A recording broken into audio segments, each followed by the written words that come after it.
Hi, and welcome back to Shannon Shares. Today I'm going to talk about something a little different. What are the best colors that we can wear? Now, I'm not going to hold myself out as an expert by any stretch of the imagination.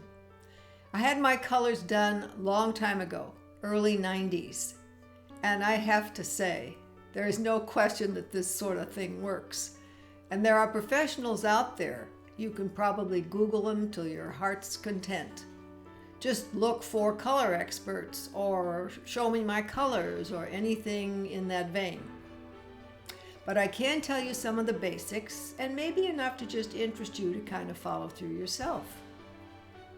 When I had this done, it was a woman who was all set up for it. I am not set up for it, but I can show you a couple things from pictures that I've pulled off the internet and a few things that I happen to know already.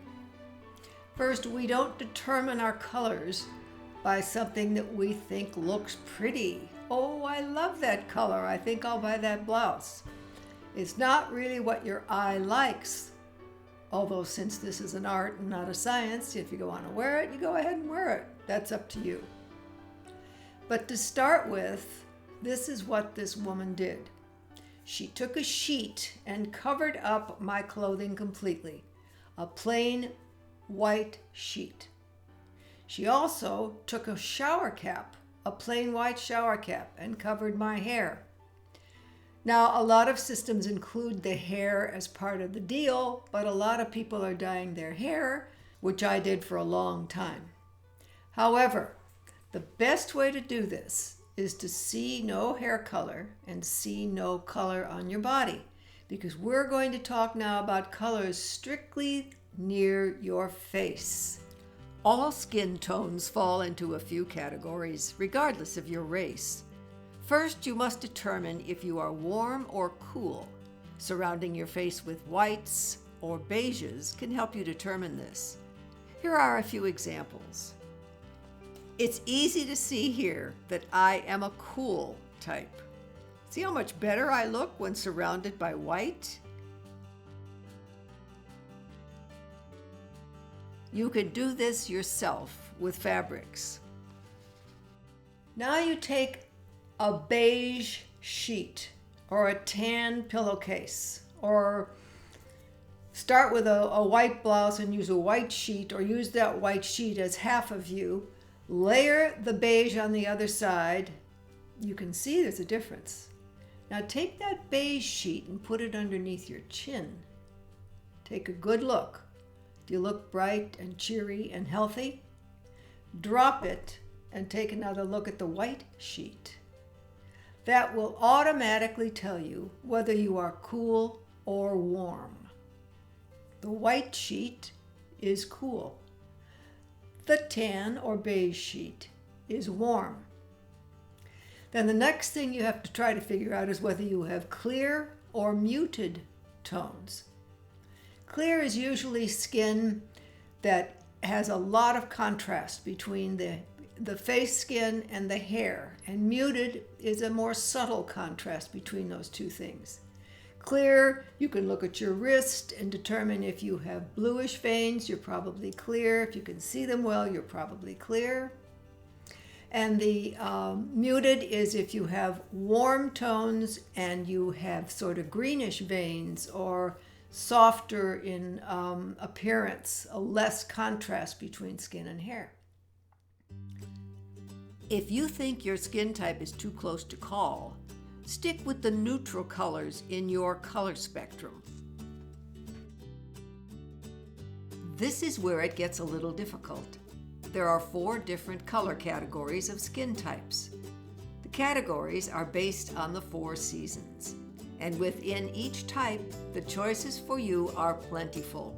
But the basics are: spring is if you are warm tones and clear skin. You might have strawberry blonde hair or light blue eyes or green. Might be freckled or have rosy cheeks. The colors to avoid here are dark and dull colors, and black and white may be too much for your skin. The next one is summer. If you are summer, you are cool and muted. Your skin can be pale and pinkish, or you can have a complexion that easily tans. You might be a natural ashy blonde or have brown hair with light eyes. And that reminds me, your race has nothing to do with this. It applies with all skin colors, skin complexion colors. The next one is autumn, a warm and muted tone, and contrast means you fall under autumn. Colors to avoid would be cool shades that give you a pale appearance. See, we're going for your appearance. Does it make you look good and healthy? So those are your avoid colors. You can avoid clear, bright colors when you're in autumn.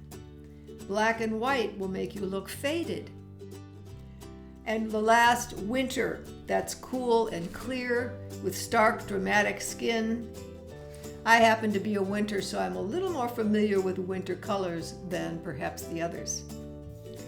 Colors to avoid: beige, orange, gold, brown, and other washed out shades that make you look faded and ashy.